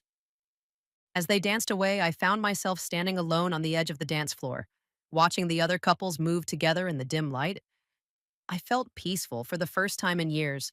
Not the desperate peace of someone hiding from conflict, but the genuine peace of someone who had found her place. You look happy, Mom said, appearing beside me. I am happy, I said, realizing it was true. I'm happier than I've been in a long time. I'm glad, she said. I've been so worried about you. We all have. I know, I said. I'm sorry I worried about you. I'm sorry I shut you out. You were protecting yourself, she said. I understand that now. You came home from something traumatic and you needed time to process it. We should have given you that time instead of trying to rush you back to normal. There is no normal anymore, I said. There's just the new normal, the new me. I like the new you, she said. I like that you're stronger, more confident. I like that you've done something important with your life. Do you really? As I asked. Or are you just saying that because of what happened tonight? I really do, she said. I've always been proud of you, Sarah. I just didn't know how to show it in a way that didn't make it sound like I was dismissing what you'd been through. I need to ask you something, I said. When I came home, when I was struggling with the transition, did you think I was broken? I thought you were hurting, she said. I thought you were carrying something heavy that you didn't know how to put down. But broken? Number, I thought you were healing. It's going to take time, I said. The healing, I mean. I'm not going to wake up tomorrow and be completely fine. I know, she said. And that's okay. We'll be patient. We'll be here. Even when I have bad days, even when I'm not in good company? Especially then, she said. That's when you need us most. Dad joined us carrying 3 glasses of champagne. I thought we could have our own toast, he said. Just the 3 of us. What are we toasting? I asked. To second chances, he said. To families learning how to love each other better. To daughters who make their parents proud, even when we don't know how to tell them. We clinked glasses, and I felt something settle inside me. Some tension I'd been carrying for years finally releasing. I want to tell you about Afghanistan, I said suddenly. Not everything, not all at once, but some of it. I want you to understand what I went through, what I saw, what I did. We want to hear it, Mom said. All of it, whenever you're ready to share it. It's not going to be easy to hear, I warned. Some of it is pretty intense. We can handle it intensely, Dad said. We raised you, didn't we? We know you're tough. I learned how to be tough over there, I said, but I also learned how to be compassionate, how to make hard decisions, how to take care of people when they needed it most. Tell us about the evacuation, Mom said, the one Colonel Hartley mentioned. I took a deep breath, organizing my thoughts. It was supposed to be a routine medical transport. We were moving patients from a forward operating base to a larger hospital, but intelligence came in that the base was about to be overrun, and suddenly we had to evacuate everyone: patients, medical staff, equipment, everything. How many people? Dad asked. 237, I said, including patients who were too critical to move, doctors who didn't want to leave their patients, and staff who were essential to keeping people alive during transport. And you were in charge of all of that? Mom asked. I was the senior NCO on site, I said, which meant it was my responsibility to coordinate the evacuation, to make sure everyone got out safely. How long did it take? Dad asked. 23 hours, oh, I said. From the time we got the order to evacuate until the last helicopter left. 23 hours of nonstop coordination, decision making, and crisis management. Were you scared? Mom asked quietly. Terrified, I said honestly. But I couldn't let that show. People were depending on me to stay calm, to make good decisions, to get them out of there alive. How did you do it? Dad asked. How did you stay calm under that kind of pressure? Training, I said, and good people. I had an amazing team, and we trusted each other completely. When you know you can depend on the people around you, it's easier to do your job. The people you saved, Mom said. Do you know what happened to them? Some of them, I said. A few of the doctors reached out to me after I got home. One of the patients I helped evacuate was a young Afghan girl who needed surgery. Her family sent me a photo of her a year later, healthy and smiling. That must have meant a lot to you, Mom said. It did, I said. It helped me understand that what I did mattered, that it had a lasting impact beyond just that one day.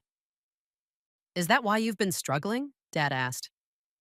Because you went from doing something that important to what? Civilian life must have seemed trivial in comparison. That's part of it, I said. It's hard to care about traffic jams and office politics when you've seen life and death situations. It's hard to get excited about things that don't really matter. But some things do matter, Mom said. Family matters. Relationships matter. Building a life that has meaning and purpose matters. I know, I said. I'm learning that again. Tonight helped me remember that. What changed tonight? Dad asked. I thought about the question. I remembered that I'm not alone. I remembered that I have people who love me, even when I'm not easy to love. I remembered that my service matters, but it's not the only thing that matters. What else matters? Mom asked. This, I said, gesturing to the three of us standing together. Being part of a family, having people who care about me, who worry about me, who want to understand what I've been through. We do care, Dad said. We do worry. We do want to understand. I know that now, I said, and I want to let you care, let you worry, let you help me figure out what comes next. What comes next? Mom asked. I don't know yet, I said, but I have some ideas.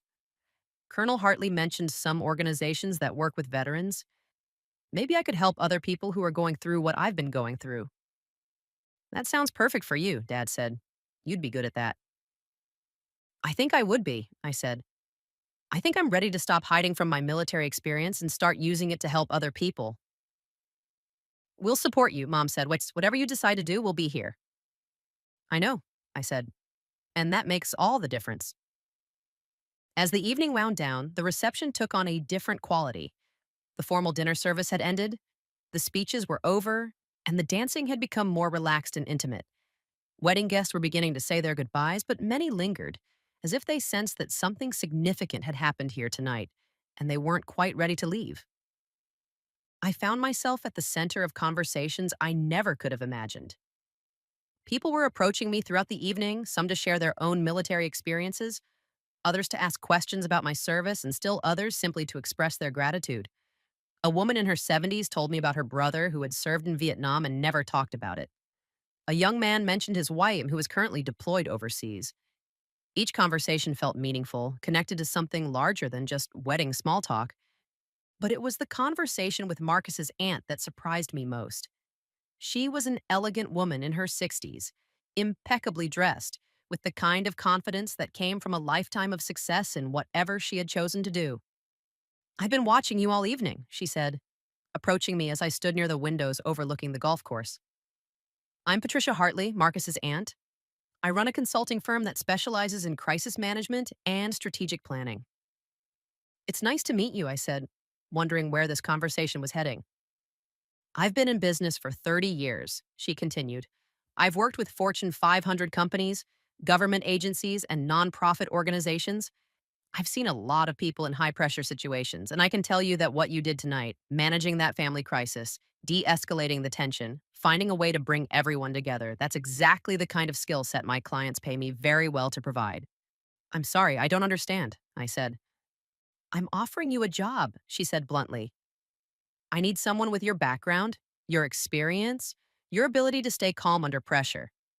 I need someone who understands crisis management from the ground up, not just from a textbook. I stared at her, speechless. But you don't know anything about my professional experience. I know you coordinated the evacuation of 237 people under enemy fire, she said. I know you managed a complex logistical operation for 23 hours straight. I know you made life and death decisions while people were depending on you to keep them alive. And I know that tonight, when your family was falling apart in front of 300 people, you found a way to turn conflict into connection. So, that's not the same as business consulting, I protested. Isn't it? She asked. Crisis management is crisis management, whether it's in a war zone or a boardroom. The skills are the same: assess the situation, identify the key stakeholders, determine the resources available, develop a strategy, execute the plan, adapt as circumstances change.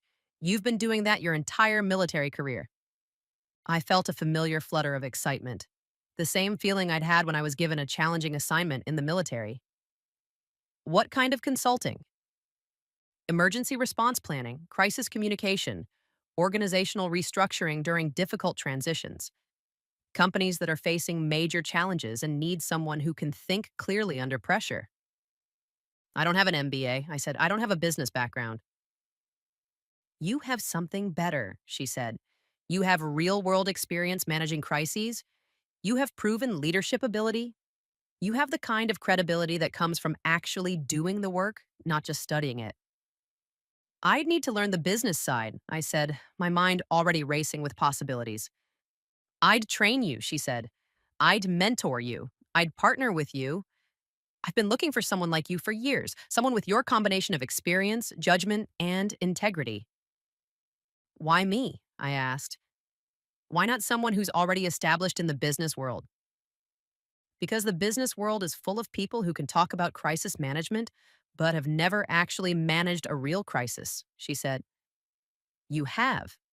You've been tested in ways that most consultants never will be. You've proven you can handle pressure, make tough decisions, and deliver results when lives are on the line. I thought about Colonel Hartley's challenge coin in my purse, about General Hartley's Purple Heart, about the conversations I'd had with my family tonight. All of it pointed in the same direction.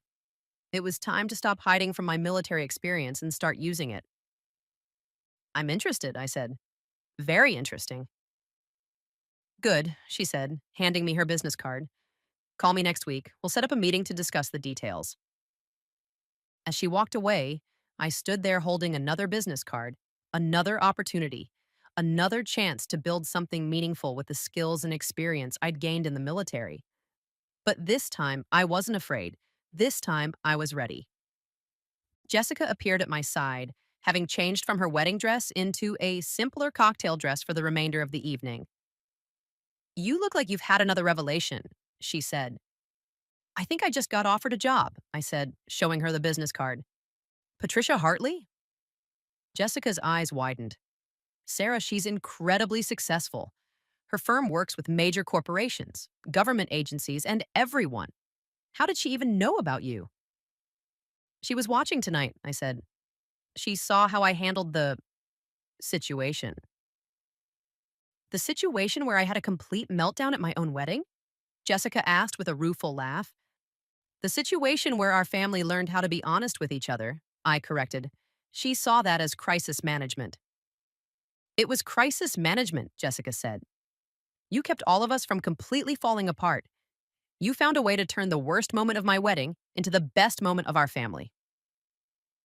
I couldn't have done it without you, I said.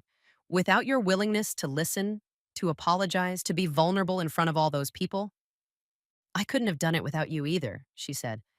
Without your courage to finally tell us the truth about what you've been through. Marcus joined us looking tired but happy. How are my two favorite sisters doing? He asked. We're good, Jessica said, taking his hand. Really good. How are you holding up? I'm great, he said. I know tonight didn't go exactly as planned, but I wouldn't change anything. I got to see what my new family is really like, and I have to say, I'm impressed. Even with all the drama, I asked. Especially with all the drama, he said. Any family can get along when everything's going well. It takes something special to work through conflict like that in public, with grace and love. I don't know how much grace there was, Jessica said. I said some pretty terrible things. You said some honest things, Marcus corrected. There's a difference. And then you found a way to make it right. We all did, yeah, I said. We all found a way to make it right. The three of us stood there together, looking out at the golf course where the evening light was beginning to fade. I felt something I hadn't experienced in years: contentment. Not the desperate peace of someone avoiding conflict, but the deep satisfaction of someone who had faced difficulty and come through it stronger. I want to ask you something, I said to both of them. I want to ask if you'll help me with something. Of course, Jessica said immediately. Anything? I think I want to start working with other veterans. And I said, helping them with the transition to civilian life, helping them find ways to use their military experience in meaningful work. That's a wonderful idea, Marcus said. You'd be perfect for that. But I'm going to need help, I said. I'm going to need people who understand the civilian world, who can help me navigate business relationships, who can help me build something sustainable. We'll help, Jessica said, however we can. I don't know what I'm asking for exactly, and I said, I just know I can't do it alone. You don't have to do it alone, Marcus said. That's what family is for. And friends, Jessica added, and colleagues and mentors. You've got a whole network of people who want to help you succeed. I'm starting to see that, I said. For the first time in years, I'm starting to see that I'm not as alone as I thought I was. Mom and Dad appeared, looking ready to leave but not wanting to interrupt our conversation. We don't want to break up the party, Mom said, but we should probably head home soon. Actually, I said, I'd like to come with you, if that's okay. I'd like to spend some time at home with my family. Of course it's okay, Dad said. It's your home too. I know, I said. I'm finally ready to remember that. As we prepared to leave, I took one last look around the ballroom. The wedding guests were mostly gone now. The band was packing up their instruments, and the staff was beginning to clear the tables. But the energy in the room still felt different, charged with possibility and hope. Colonel Hartley had said that sometimes it takes a catalyst to start important conversations. Jessica's wedding had been that catalyst for our family. It had forced us to confront the distance between us, to acknowledge the ways we'd failed each other, and to find a path forward together. I thought about the challenge coin in my purse, about the job offer from Patricia Hartley, about the conversations I'd had with my family tonight. All of it pointed toward the same truth. It was time to stop hiding from who I had become and start building something meaningful with the person I was now. Ready? Jessica asked, linking her arm through mine. Ready, I said, and for the first time in years, I meant it. We walked out of the country club together, my family surrounding me, supporting me, loving me exactly as I was. The evening air was cool and fresh, full of possibility. Behind us, the ballroom was growing dark, but ahead of us, the future was bright with promise. I had spent 2 years trying to figure out how to be a veteran in a civilian world. Tonight, I had learned something more important: how to be a daughter, a sister, a member of a family that loved me enough to fight for me, even when fighting was messy and uncomfortable in public. Tomorrow, I will call Patricia Hartley. Tomorrow, I will start exploring ways to help other veterans. Tomorrow, I will begin building the life I was meant to live. But tonight, I was going home with my family, ready to be the person I had always been and the person I had become, both at the same time. 6 months later, I stood in front of a room full of veterans, wearing my military blazer with the Bronze Star ribbon displayed proudly. The nonprofit I'd started with Patricia Hartley's mentorship had already helped 43 veterans find meaningful work using their military skills. The hardest part isn't learning to be a civilian, I told the group. It's learning to be both who you were and who you've become. After the session, a young female Marine approached me. Ma'am, I feel like no one understands what I've been through. I smiled, remembering that feeling. Let me tell you about my sister's wedding, I said, and how my family learned to see me for who I really am. Jessica had been right that night. Our wedding story became legendary, but not for the reasons she'd feared. It became the story of a family that chose love over comfort, truth over appearances, and connection over perfection. I kept General Hartley's Purple Heart on my desk, a reminder that sometimes the deepest wounds are the ones that don't show. But I also kept the challenge coin from Colonel Hartley's unit, a reminder that recognition matters, that service has value, and that sometimes it takes someone outside your family to help your family see you clearly. The transition from military to civilian life isn't about forgetting who you were. It's about integrating all the parts of yourself into someone stronger, more complete, more whole. Now, I want to hear from you. Have you ever felt invisible in your own family? Have you ever struggled to be seen for who you really are? Drop your story in the comments below. Your experience matters, and someone else might need to hear it. If this story resonated with you, hit that subscribe button and the notification bell. We share stories of resilience, family, and finding your place in the world every week. You're not alone in this journey.